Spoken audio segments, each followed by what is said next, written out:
ഈ സുവിശേഷം പറയുമ്പോൾ, സുവിശേഷം ആളുകളിലേക്ക് എത്തുമ്പോൾ തീർച്ചയായും ക്രിസ്തുവിനെ ആളുകൾ സ്വീകരിക്കണം എന്നുള്ള വാഞ്ച ഞങ്ങൾക്കുണ്ട്. അപ്പോൾ തന്നെ ക്രിസ്തുവിനെ സ്വീകരിച്ചാലും സ്വീകരിച്ചില്ലെങ്കിലും ആളുകൾക്ക് വിദ്യാഭ്യാസം ഉണ്ടാകുന്നത് ഞങ്ങൾക്ക് ഏറ്റവും പ്രിയപ്പെട്ട കാര്യമാണ്. ആളുകൾ വായിക്കാൻ പഠിക്കുന്നതും അതുപോലെ തന്നെ പത്രം വായിക്കുന്നതും എഴുതാൻ കഴിയുന്നതും ഒക്കെ വളരെ സന്തോഷമുള്ള കാര്യമല്ലേ? അത് കൂട്ടുകാരനെ നിന്നെ പോലെ തന്നെ സ്നേഹിക്കുക, അപരനെ നിന്നെ പോലെ തന്നെ സ്നേഹിക്കുക എന്നുള്ള ആ ബൈബിൾ കൺസെപ്റ്റ് പ്രകാരമാണ് ക്രിസ്ത്യൻ മിഷണറിമാര് അത് ചെയ്തത്. എല്ലാവരിലേക്കും വിദ്യ എത്തട്ടെ, വേർതിരിവുകളില്ലാതെ എല്ലാവർക്കും എല്ലാം സ്വന്തമാക്കാൻ കഴിയണം എന്നുള്ള താല്പര്യം ക്രിസ്ത്യൻ മിഷണറിമാർക്കുണ്ടായിരുന്നു. അതിനെങ്ങനെയാണ് ടി.ജി. മോഹൻദാസ് സാറെ നിഷേധിക്കാൻ പറ്റുന്നത്? തലശ്ശേരിയിലെ ബ്രണ്ണൻ കോളേജ് അത് ബാസർ മിഷൻ തുടങ്ങിയതല്ലേ? പിന്നീടല്ലേ സർക്കാർ ഏറ്റെടുത്തത്? പാലക്കാട് വിക്ടോറിയ കോളേജ് അത് ക്രിസ്ത്യൻ മിഷണറിമാരുടെ സംഭാവനയല്ലേ? മലബാർ ക്രിസ്ത്യൻ കോളേജ് അത് ക്രിസ്ത്യൻ മിഷണറിമാരുടെ സംഭാവനയല്ലേ? നമ്മുടെ ഈ ഉരുണ്ട ചതുരമടങ്ങിയുള്ള അക്ഷരങ്ങളെ ഉരുണ്ട അക്ഷരങ്ങളാക്കി നമ്മൾക്കിന്ന് വായിക്കാൻ പറ്റുന്ന രീതിയിലാക്കി തീർത്ത ബെഞ്ചമിൻ ബേലി, അദ്ദേഹം മതപ്രചരണം മാത്രം ലക്ഷ്യം വെച്ചാണ് അത് ചെയ്യുന്നത്. ഇതൊക്കെ എങ്ങനെ പറയാൻ പറ്റുന്ന രീതി? നിങ്ങൾ സാക്ഷാൽ ഖബടനാണ്.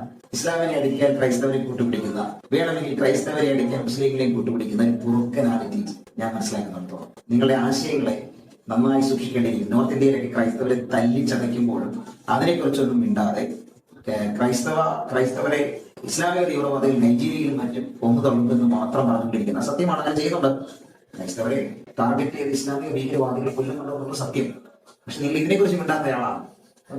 നിങ്ങൾ ശരിക്കും ഒരു കപട ആശയക്കാരനാണ്, ഒരു തികഞ്ഞ ഹിന്ദുത്വവാദി കൂടിയാണ് ടി.ജി. മോഹൻദാസ് എന്നുള്ളതാണ് ഞങ്ങൾ പറഞ്ഞു വയ്ക്കാറുള്ളത്. മിഷണറിമാരുടെ സേവനമൊന്നും നിങ്ങൾ പറഞ്ഞാൽ നികഴ്ത്തിക്കെട്ടാൻ പറ്റത്തില്ല. അവർ ചെയ്ത സംഭാവനകൾ, ഇവിടെ ഈ നെയ്യാറ്റിൻകരയൊക്കെ ഉണ്ടായ ചാന്നാറിലകണം മാറു മറയ്ക്കാനുള്ള സമരത്തിന് ഇവരെ പ്രേരിപ്പിച്ചത് ആരാണ്? ടി.ജി.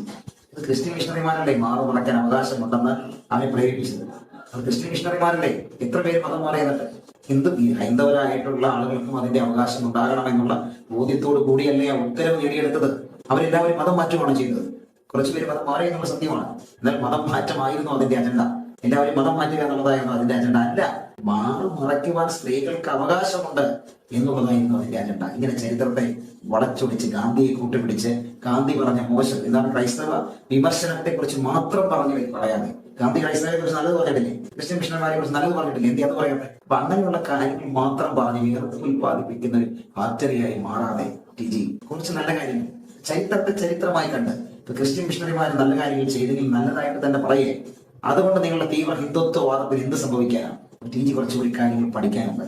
ക്രൈസ്തവ ചരിത്രത്തെ കുറിച്ചും ഇവിടെ ക്രിസ്ത്യൻ മിഷണറിമാരുടെ ഇടപെടലുകളെ കുറിച്ചും നന്നായി പഠിക്കാനുണ്ടെന്ന് പറഞ്ഞുകൊണ്ട് ഞാൻ അവസാനിപ്പിക്കും.